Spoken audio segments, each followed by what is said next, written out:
Okay, so you can see I finished the tracing here, and here's the original image. You can see that in here there was a shape that I wanted to make sure that that was uh, visible, and then actually a little bit here I can see a little better. So there's a shape here, this big blue shape down here. Um, there's some actually other roundish shapes here like this, kind of blue. Um, And then the trees. Now the trees are a little darker outline because we have to see through some of the washes we're going to put on first. Then we have to be able to see the trees afterwards. So I left those a little bit darker like this. And then what I'll do is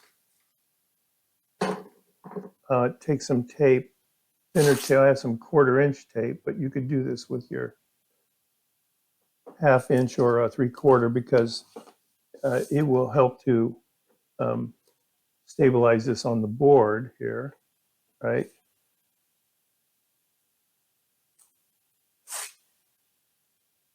And I'll tape the edge.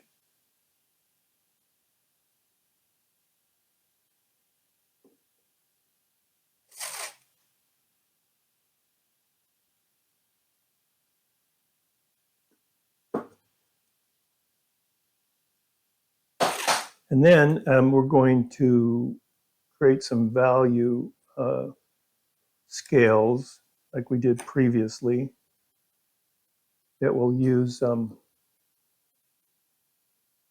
to adjust our values.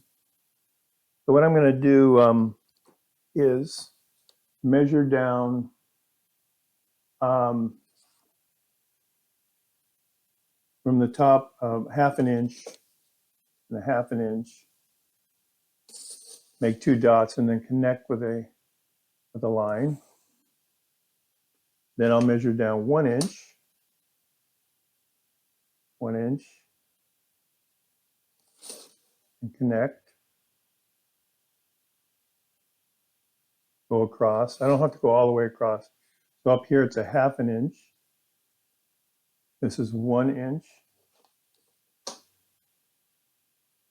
1/4 inch in between.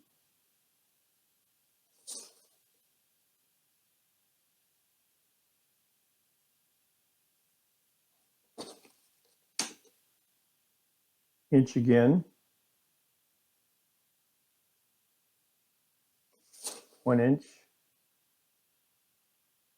Draw a line, then a 1/4 inch.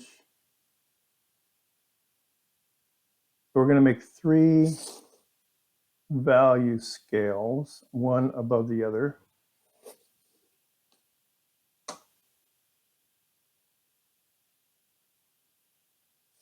Okay. Like so. Okay, now that's the rows, right? So now we're going to find the middle here. So this is 9 inches, so 4.5. Down here, 4.5. And we'll draw a line through just a value scale here, like that. Then we come out 1 inch and a 1/4 inch, and then another inch, and then we need a 1/4 inch here, and then 1 inch, another 1/4 inch, then 1 inch. And we're going to make 4 squares here. I'll do at the top. We have 1 inch, 1/4 inch, inch, and then inch, 1/4 inch, inch. Now, this seems pretty complicated, but later you'll see why we're going to do this. It will help you understand what we're trying to do here. Okay, now I'm going to connect. But I don't need to draw the line through the open spaces in between the rows.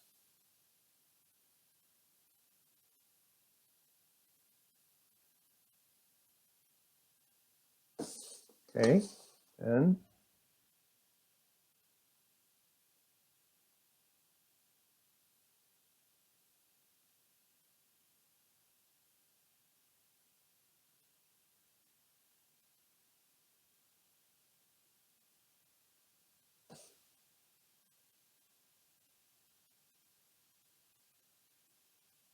that. Okay, so we have four values, four values, four values. We're going to mark this 1, 2, 3, 4. And then I'll take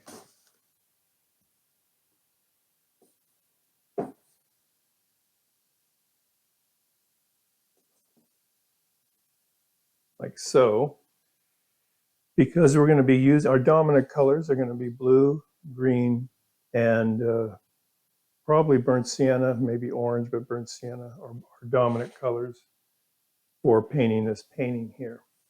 Now this board is the board that we attached our watercolor to. In other words, the top part here is the watercolor paper, and it was attached to the board underneath. So that when we paint this, we're not going to get any buckling. Now, another way to do this is you can buy these pads that have a glue along the edge here. This is glued here. It's hard to see, but glued here. And it's actually glued up here to here, and then it's glued from here down. So what happens is when you paint, you do get a slight buckling, but then it dries and goes back again solid. So it's very helpful. Of course, it's more expensive to buy this pad, and you still get a little bit of bowing. But in order, what you do is once you've painted this, you come up here with a credit card. You can't do it with a knife because you can cut the paper. You take a credit card and you go along here, and slowly go through, and you actually cut the glue here, but it's with an edge that's not so sharp, and go around the whole piece, and then you can pull off your piece. So this is very handy, and if you're not going to do a lot of wet washes, this is a good way to go. It is a little more expensive.